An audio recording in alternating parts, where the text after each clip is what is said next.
नागरिकता के बारे में सबसे पहले बात कर लेते हैं। नागरिकता का सबसे पहले बखान किया था अरस्तु ने। किसने किया था? अरस्तु ने किया था। हम आपको ज़्यादा टाइम नहीं लेंगे, जितना भी होगा वो आपको सरल भाषा में समझाने का पूरा प्रयास करूंगा। तो चलो देखते हैं अनुच्छेद 5 में क्या। अनुच्छेद 5 में आप क्या है कि संविधान के प्रारंभ में नागरिकता। तो संविधान का प्रारंभ कब हुआ था? संविधान का प्रारंभ हुआ था 26 जनवरी 1950 को संविधान लागू हुआ था। संविधान के प्रारंभ में उस समय किस आधार पर नागरिकता थी वो हमको अनुच्छेद 5 के अंदर पढ़ना है भाई। देखो भाई, इनमें 5 के अंदर, अनुच्छेद 5 के अंदर आपके पास 3 शर्तें हैं। 3 शर्तों में से आपको एक का पालन करना पड़ेगा, तब जाके आपको भारत की नागरिकता मिलेगी। हमको नागरिकता किस आधार पर मिली हुई है, ये आपको किस आधार पर मिली हुई है, उन सब की चर्चा करेंगे आज। अनुच्छेद 5, 6, 7, 8, 9, 10, 11 तक जितने भी पूछा है वो आज नागरिकता के बारे में बात करेंगे कि किसको को नागरिकता का अधिकार है, किसको आज नागरिकता का अधिकार नहीं है। जैसा कि आपने कुछ दिनों पहले सुना होगा कि सीमा हैदर अपने 4-5 बच्चों के साथ भारत में आई थी और उसने यहाँ पर रहने वाले सचिन के साथ शादी की थी, है ना भाई? नहीं की थी। बच्चे तो उसके कहाँ हो गए थे? पाकिस्तान में हो गए थे भैया ना। बच्चे कहाँ हो गए थे? उसके पाकिस्तान में हो गए थे बच्चे तो, लेकिन वो यहाँ बच्चों को लेकर यहाँ पर आ गई। हो सकता है यहाँ पर किसी को और आ जाए और हो जाए बच्चा, है ना। तो वो बाद में उसकी चर्चा बाद में करेंगे ना। सबसे पहले देख लेते हैं अनुच्छेद 5 के बारे में। तो जैसा कि मैं आपको बता दूं, संविधान 5 के अनुच्छेद 5 के अंदर 3 शर्तें। उनमें पहली शर्त तो ये कहती है कि उसका जन्म भारत में हो, उसको मिलेगी जिसका जन्म भारत में हो। जैसे कि अधिकतर हम है, हमको मिले हैं हमारा, क्योंकि जन्म कहाँ पर हुआ है? भारत के अंदर हुआ है। हमारा नहीं हुआ, हमारे पापा जी का नहीं, दादाजी का जन्म कहाँ था? भारत में हुआ था। तो कभी आपके कोई दादा दादा को अभी जी रहे हो तो उनसे पूछना कि दादाजी आपको नागरिकता मिली थी वो किस आधार पर मिली थी। ऐसा नहीं है कि भाई भारत में उसका जन्म भारत में हो सकता है भाई, संविधान लागू होता है 1950 में, तो ऐसा नहीं है कि संविधान पर वैसे बन गया, ऐसा नहीं हुआ है। जब भी देश आज़ाद हुआ था तो ऐसा नहीं है कि क्रांतिकारी सिर्फ अपने देश में ही थे, क्रांतिकारी विदेश में भी थे। उस समय क्रांतिकारी विदेश में भी थे, विदेशों में थे, वहाँ जाकर वो क्रांति कर रहे थे। तो इसका मतलब ये नहीं है कि भाई उनको नागरिकता नहीं मिलेगी, वो देश में नहीं है, बस उनका जन्म कहाँ हुआ हो? भारत के अंदर हुआ हो। पहली शर्त यह है कि उसका जन्म भारत में हुआ, उसको नागरिकता मिल जाएगी। उसके बाद दूसरा है उसके माता पिता का जन्म भारत में हो सकता है उसके माता, जैसे मान लो मैं हूँ और मेरी मिसेज है, या आप और आपकी कोई मिसेज है, अभी तक मेरी शादी नहीं हुई, हो सकता है हो जाए, लेकिन ऐसा नहीं है। जैसे मान लो किसी के बच्चा तो ना भारत के, वो माता पिता बच्चे के भारत के ही है, लेकिन बच्चा जाके होता है कहाँ? विदेश में। इंग्लैंड में हो गया, कोई इंग्लैंड घूमने गया तो भारत के नागरिक, लेकिन कोई इंग्लैंड घूमने गया वहाँ पर बच्चा हो गया, उसको नागरिकता मिलेगी नहीं मिलेगी? तो उसको नागरिकता मिलेगी, क्योंकि बच्चे के माता पिता इंडियन होने चाहिए भाई, भारतीय होने चाहिए, तो उनको नागरिकता मिल जाएगी। जैसे मान लो कभी कभी जाते नहीं जाते घूमने, टूर पे जाते हैं नहीं जाते, हो सकता है कोई महिला प्रेग्नेंट हो, उसके पूरे 9वां महीना चल रहा हो, तो हो सकता है कहीं घूमने जाए, या फिर कोई विदेशी अपने से यहाँ घूमने आए। जैसे मान लो हमारे राजस्थान में रणथंभौर जो कि सवाई माधोपुर जिले में पड़ता है, वहाँ पर कोई घूमने आए, तो ऐसा तो नहीं है कि भाई विदेश का लड़का है, विदेशी यहाँ पर घूमने आएंगे, उनका यहाँ पर बच्चा हो गया तो उनको भारत की नागरिकता मिल जाएगी, ऐसा नहीं मिलता कभी भी ना भाई। या फिर यहाँ से कोई बाहर घूमने जाए, हो सकता है भाई, लेकिन बच्चे का माता पिता का जन्म भारतीय होना चाहिए भाई, भारत का होना चाहिए। तो सेकंड शर्त में उसके माता पिता, बच्चे के माता पिता भारतीय होने चाहिए। तीसरी शर्त क्या है? तीसरी है कि संविधान लागू होने से 5 साल पहले से भारत में रहता हो। संविधान लागू होता है 1950 को, जैसा कि आपको पता है।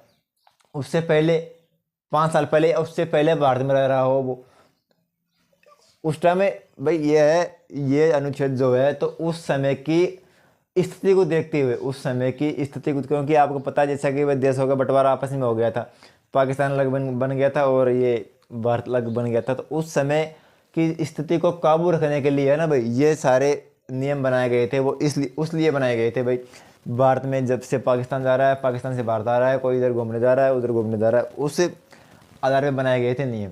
तो अनुच्छेद 5 के अंदर ज़्यादा कुछ नहीं है, आपके 3 शर्तें हैं, इन 3 शर्तों का पालन उस समय की बात है, आज की नहीं है। जैसा कि अधिकतर हम में से और आपको भी भारत में जन्म अपना नहीं, अपने दादाजी का, परदादा का, जितने दादा दादी है उनका सबका जन्म भारत का है। हम मूल निवासी है, इसलिए हमारा वोटर आईडी कार्ड भारत का बना हुआ है। मतलब हमको वोटर आईडी कार्ड, मतलब हमको मान्यता, नागरिकता के तौर पर मान्यता मिली हुई है, हम क्योंकि भारत में हमारा जन्म हुआ है। इन दोनों के आधार पर नहीं मिली है हमको मिली है, इस शर्त के आधार पर मिली है हमको नागरिकता, है ना भाई। तो ये आप इसका स्क्रीनशॉट ले लो।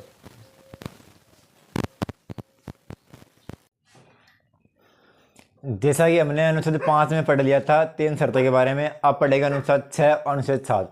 तो देखो अनुच्छेद 6 और 7 का आजकल इतना विशेष महत्व नहीं है, बिल्कुल भी नहीं है, और ना ही इनसे कोई एग्जाम में कोई क्वेश्चन बनते हैं ना भाई, नए इनसे कोई आजकल पूछते हैं। लेकिन फिर भी आपको समझाने के लिए हमको तो पढ़ाना पड़ेगा। देखो भाई, अनुच्छेद 6 में क्या है? अनुच्छेद 6 में यह है कि पाकिस्तान से भारत आए लोगों की नागरिकता।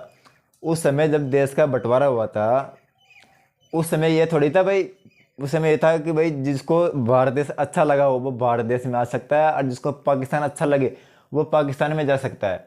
उन लोगों की नागरिकता के बारे में क्या है? तो उन लोगों की नागरिकता के बारे में ये है बवाल। देखो भाई क्या बवाल था उन लोगों की नागरिकता के बारे में था। इसमें दो शर्तें थी या दो नियम थे। कौन कौन से नियम थे? 19 जुलाई 1948 से पहले, 19 जुलाई 1948 से पहले, उससे पहले जो पाकिस्तान जा चुका है, जो भारत से पाकिस्तान से भारत आए या पाकिस्तान या भारत से पाकिस्तान जाए, जो गया उसके लिए तो कोई वो नहीं है। जो पाकिस्तान से भारत आ गया है 19 जुलाई 1948 से पहले जो आ गया है, उनको क्या था? उनके लिए एक परमिट बनाया गया था। परमिट कब बनाया गया था? परमिट बनाया गया था 19 जुलाई 1948। 19 जुलाई 1948 में एक परमिट बनाया गया था कि भाई इससे पहले जो आ गया वो तो आ गया। जब ये परमिट लागू हो गया, तो परमिट लागू होने का एक वो था कि परमिट लागू हो गया। परमिट लागू होने का एक वो था, इस परमिट में क्या था? इस परमिट की पालना करनी पड़ती थी। मतलब जो भी पाकिस्तान से यदि भारत में आ रहा है, कोई कहाँ से पाकिस्तान से कोई भारत में आ रहा है, तो अधिकारियों से लिखवा के लेके आना पड़ता था। बड़े बड़े अधिकारी रहते थे पाकिस्तान में हो चाहे हिंदुस्तान में हो, कोई सा भी हो ना भाई, अधिकारी अधिकारी होते हैं, उनसे लिखवा के लेकर आने पड़ते थे कि भाई मैं भारत से जा रहा हूँ, भारत पाकिस्तान से बाहर जा रहा हूँ। वो लिखवाना पड़ता था किसको? आने वालों को। जो पाकिस्तान से भारत आए हैं उनको लिखवानी पड़ती थी।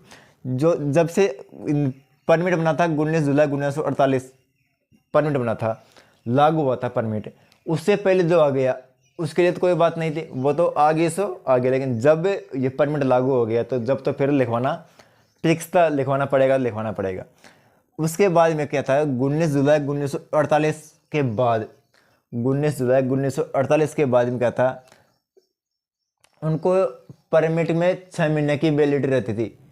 परमिट से 6 महीने बाद आपने परमिट भर लिया, यहाँ आने के बाद परमिट भर लिया, परमिट भरने के बाद में 6 महीने तक आपको ठहरना पड़ता था कि तुमने परमिट आज भर लिया तो आज से फिक्स 6 महीने बाद में आपको नागरिकता मिल जाएगी। अभी नहीं मिलेगी लेकिन 6 महीने बाद में मिल जाएगी। ये कब था? ये तक अनुच्छेद 6 में। अब अनुच्छेद 6 को एक विधि और आप समझिए तरीके से, सरल भाषा में, कि जो गुन्ने परमिट बनाता 19 जुलाई 1948, इससे पहले जो आ गया 19 जुलाई 1948 से पहले जो आ गया, उनके लिए कोई जुमला नहीं है, वो तो आगे सो आगे, उनको तो फिक्स नागरिकता मिल जाएगी।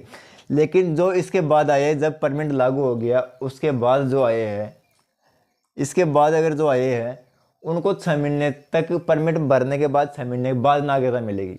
यह था नियम अनुच्छेद 6 के अंदर। साथ में कहता है, साथ में यह है कि भारत से पाकिस्तान गए लोगों की नागरिकता, जो भारत से पाकिस्तान गए लोग हैं वो तो पाकिस्तान गए, लेकिन पाकिस्तान में उनको अच्छा नहीं लगा, पाकिस्तान में उनको अच्छा नहीं लगा। मान लो पाकिस्तान वाले होते हैं, वो जैसे गिरगिट रंग बदलता है उनकी तरह रंग बदल देते हैं, वो तुरंत रंग बदलते हैं। यहाँ से गए होशियार बन के कि हम पाकिस्तान जाएंगे, अब वहाँ पर उनको मार धाड़ यूँ खचाखच जहाँ पर इसको इस गाल पे इस गाल पे दी तो वो वापस भाग के आ गए।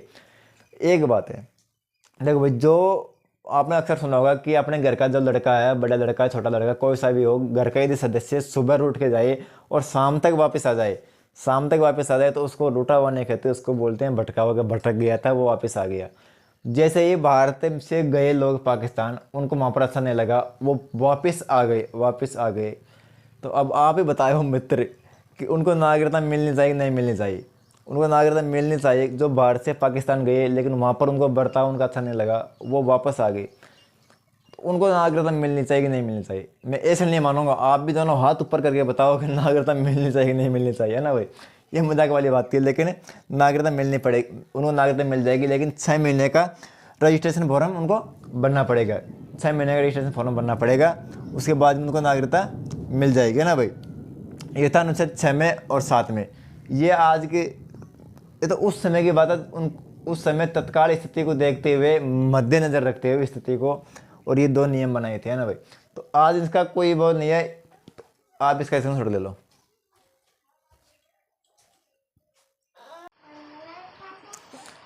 अब देखते हैं अनुच्छेद 8, अनुच्छेद 9, अनुच्छेद 10, अनुच्छेद 11 के बारे में देखते हैं।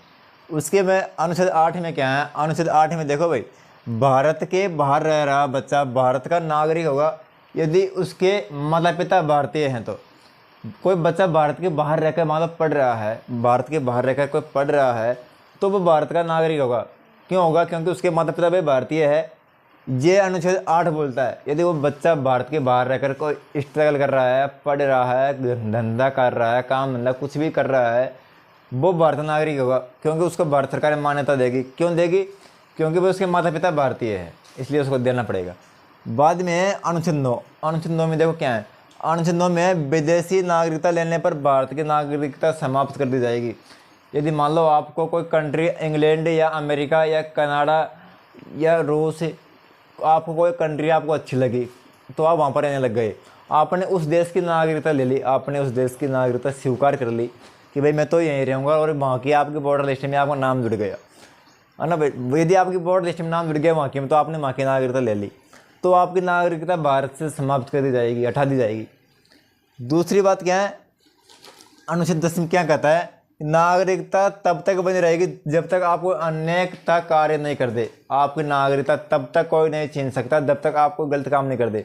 अब गलत काम ये नहीं है कि आपको नेता जा रहा है निकल कर आप उसके बारे में हंगामा कर रहे हो, अपने देश के अंदर कुछ भी कर सकते हो ना भाई। लेकिन जैसा कि भारत और पाकिस्तान में युद्ध हुआ और आप पाकिस्तान जिंदाबाद नारे लगा रहे हो और भारत मुर्दाबाद नारे लगा रहे हो, तो आपकी नागरिकता रद्द कर दी जाएगी, है ना भाई।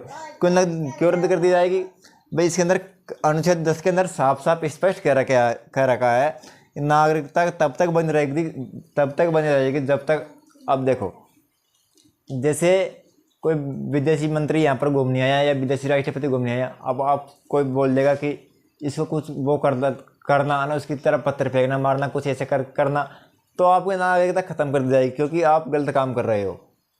आप जब तक आप सही करते रहोगे, अब देखो संसद में हमेशा नेता लोग लड़ते रहते हैं, जैसे मान लो जैसे बीजेपी पार्टी का पूर्ण बहुमत था पिछले बार, था नहीं था बीजेपी का पूर्ण बहुमत, तो बीजेपी चाहती तो कांग्रेस को नागरिकता छीन लेती, उसकी राहुल गांधी नागरिकता छीन लेती, तो क्या राहुल गांधी चुनाव लड़ता? नहीं लड़ता। लेकिन राहुल गांधी ने ऐसा कोई सवाल या ऐसा कोई अनर्थ कार्य नहीं किया या कुछ ऐसा व्यर्थ काम नहीं किया ताकि उससे नागरिकता छीन जाए। ऐसा ही थोड़ी बनाया संविधान बहुत ही वो माइंडेड आदमी ने बनाया है, दिमागी आदमी ने बनाया है, ऐसे किसी की नागरिकता नहीं छीनी जा सकती। उसके बाद में अनुच्छेद 11 है, नागरिकता का कानून संसद बनाएगी। ये तो अनुच्छेद 11 बोलता है कि नागरिकता के बारे में जितने भी कुछ कानून है वो होम मिनिस्ट्री बनाएगी, मतलब गृह मंत्रालय बनाएगा नागरिकता के बारे में। अब मैंने आपको 5 से 11 तक के ये सारे पढ़ा दिए। अब देखते हैं मेन बात आती है अधिनियम की, नागरिकता अधिनियम की। जब तक आप इसका स्क्रीन ले लो, उसके बाद में पढ़ेंगे नागरिकता अधिनियम कब आया, उसके अंदर क्या क्या स्वीकार किया है, क्या क्या उसके अंदर से हटाया गया, क्या क्या उसके अंदर से जोड़ा गया, वो देखो। जब तक आप इसका स्क्रीन ले लो।